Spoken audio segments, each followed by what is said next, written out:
மாண்புமிகு பேரவைத் தலைவர் அவர்களே, தங்களின் அனுமதியோடு 110 விதியின் கீழ் அரசு ஊழியர்களுக்கான அறிவிப்புகளை வெளியிடுகிறேன்.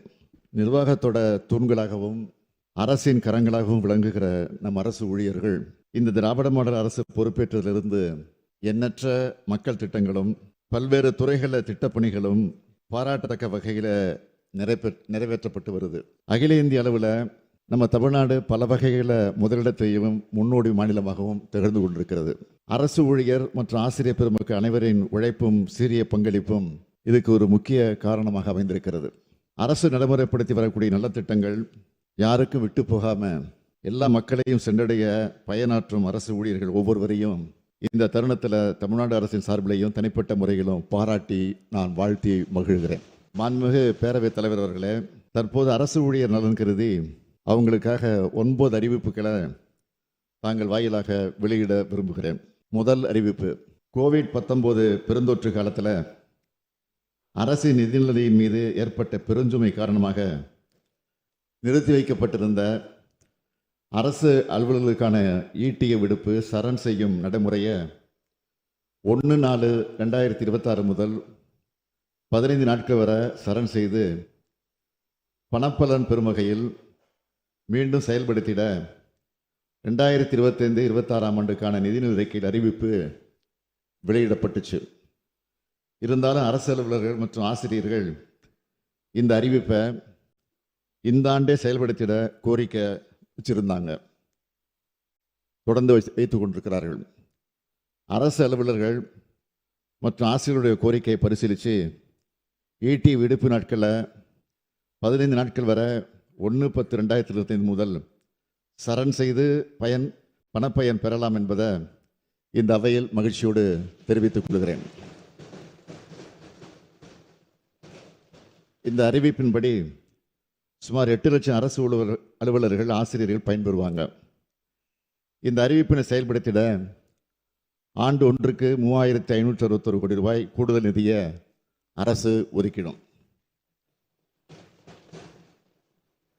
இரண்டாவது அறிவிப்பு, 1/1/2025 முதல் 2 விழுக்காடு அகவலைப்படியினை ஒன்றிய அரசு அலுவலர்களுக்கு உயர்த்தி வழங்கிட அறிவிக்கப்பட்டதன் அடிப்படையில் மாநில அரசு பணியாளர்களுக்கும் 1/1/2025 முதல் அகவலைப்படி 2 விழுக்காடு உயர்த்தி வழங்கப்படும் என்பதை மகிழ்ச்சியோடு தெரிவித்துக் கொள்கிறேன். இந்த அகவலைப்படி உயர்வால் சுமார் 16 லட்சம் அரசு அலுவலர்கள், ஆசிரியர்கள், ஓய்வூதியதாரர்கள் மற்றும் குடும்ப ஓய்வூதியதாரர்கள் பயன்பெறுவாங்க. இந்த உயர்வினை நடைமுறைப்படுத்திட ஆண்டு ஒன்றுக்கு 1252 கோடி ரூபாய் கூடுதல் நிதி செலவிடப்படும். மூன்றாவது அறிவிப்பு, அரசு பணியாளர்கள் மற்றும் ஆசிரியர்கள் அவங்களோட குடும்பத்தினரோட பண்டிகைகளை சிறப்பாக கொண்டாடின வகையில் ஏற்கனவே இதுவரை வழங்கப்பட்டு வரும் 10,000 ரூபாய் பண்டிகை கால முன்பணம் தற்போது 20,000 ரூபாயாக உயர்த்தி வழங்கப்படும். இதனால் ஒவ்வொரு ஆண்டும் சுமார் 8 லட்சம் அரசு ஊழியர்கள் மற்றும் ஆசிரியர்கள் பயன்பெறுவாங்க. நான்காவது அறிவிப்பு, அரசு பணியாளர்களோட குழந்தைகள் உயர்கல்வி பயில்வதில் இந்த அரசு மிகுந்த அக்கறை கொண்டுள்ளது. இந்த அடிப்படையில் அரசு பணியாளர்களுக்கு வழங்கப்படும் கல்வி முன்பணம் இந்த ஆண்டிலிருந்து தொழிற்கல்வி பயில 1 லட்சம் ரூபாயும், கலை மற்றும் அறிவியல் மற்றும் பாலிடெக்னிக் பயில 50,000 ரூபாயும் உயர்த்தி வழங்கப்படும். இந்த கல்வி முன்பண உயர்வால் தங்களின் குழந்தைகள் உயர்கல்வி பயில விரும்பும் அரசு பணியாளர்கள் மற்றும் ஆசிரியர்கள் பயன்பெறுவாங்க. ஐந்தாவது அறிவிப்பு, அரசு பணியாளர்கள் மற்றும் ஆசிரியர்கள் தமது பணிகாலத்தில் தேவையின் அடிப்படையில் திருமண முன்பணமாக பெண் ஊழியர்களுக்கு 10,000 ரூபாய் மற்றும் ஆண்களுக்கு 6,000 ரூபாய் வழங்கப்படுகிறது.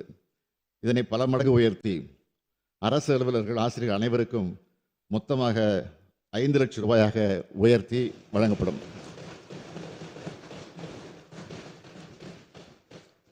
ஆறாவது அறிவிப்பு, தமிழர் திருநாளாம் பொங்கல் பண்டிகைக்கு முன்னாள் கிராம பணியமைப்பு உட்பட சி மற்றும் டி பிரிவு ஓய்வூதியதாரர்கள், அனைத்து வகை தனி ஓய்வூதியதாரர்கள் மற்றும் அனைத்து குடும்ப ஓய்வூதியதாரர்களுக்கு தமிழ்நாடு அரசால் ஆண்டுதோறும் வழங்கப்படும் பரிசு தொகை 500 ரூபாயிலிருந்து 1000 ரூபாயாக இனி உயர்த்தி வழங்கப்படும். இந்த உயர்வால் சுமார் 4,71,000 ஓய்வூதியதாரர்கள் மற்றும் குடும்ப ஓய்வூதியதாரர்கள் பயன்பெறுவாங்க. இதனால் அரசிற்கு ஏற்படும் கூடுதல் செலவினம் சுமார் 24 கோடியாக இருக்கும். 7வது அறிவிப்பு, ஓய்வூதியதாரர்கள் அவர்தம் குடும்பத்தினரோடு பண்டிகையை சிறப்பாக கொண்டாடிட தற்போது வழங்கப்படும் பண்டிகை கால முன்பணம் 4,000 ரூபாயிலிருந்து 6,000 ரூபாயாக உயர்த்தி வழங்கப்படும். இந்த உயர்வால் சுமார் 52,000 ஓய்வூதியதாரர்கள் பயன்பெறுவர். இதனால் 10 கோடி ரூபாய் கூடுதல் செலவினம் ஏற்படும்.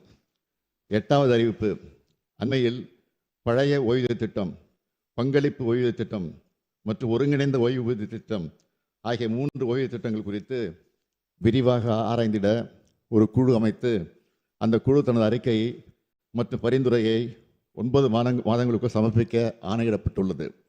பல்வேறு அரசு அலுவலர் மற்றும் ஆசிரியர் சங்கங்களின் கோரிக்கையின் அடிப்படையில் இந்த குழு தனது அறிக்கையை மற்றும் பரிந்துரையை செப்டம்பர் மாதம் 30ஆம் தேதிக்குள் சமர்ப்பித்த அறிவுறுத்தப்படும்.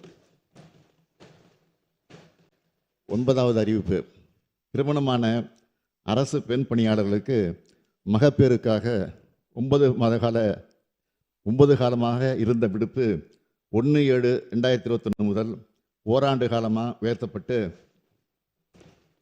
ஊதியத்துடன் கூடிய மகப்பேறு விடுப்பு அரசால் வழங்கப்பட்டு வருது. ஆனால் தற்போதுள்ள விதிகளின்படி மகப்பேறு விடுப்பு காலம் தகுதிகான் பருவத்திற்கு ப்ரொஃபஷன் பீரியட் கணக்கில் எடுத்துக்கொள்ளப்படுவதில்லை. இதன் காரணமாக அரசு பணிகளில் பணியாற்றி வரும் பல்லாயிரக்கணக்கான இளம் மகளிர் மகப்பேறு விடுப்பு எடுத்ததால் தகுதிகான் பருவத்தை உரிய காலத்திற்கு முடிக்க முடியாமல் அவங்களுடைய பதவி உயர்வு பாதிக்கப்படுவதுடன் பணிமூப்பினை இழக்கும் நிலையும் ஏற்படுது.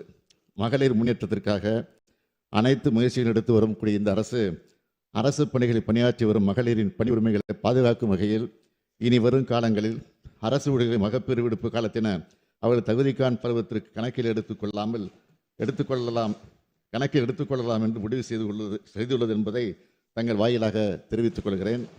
தலைவர் கலைஞர் வழியில் அரசு ஊழியர்களுக்கு அரணா, அரசு ஊழியர்கள் நலனின் அக்கறை கொண்ட அரசா திராவிட மாடல் அரசு என்றும் தொடரும் என்று கூறி அமைகிறேன்.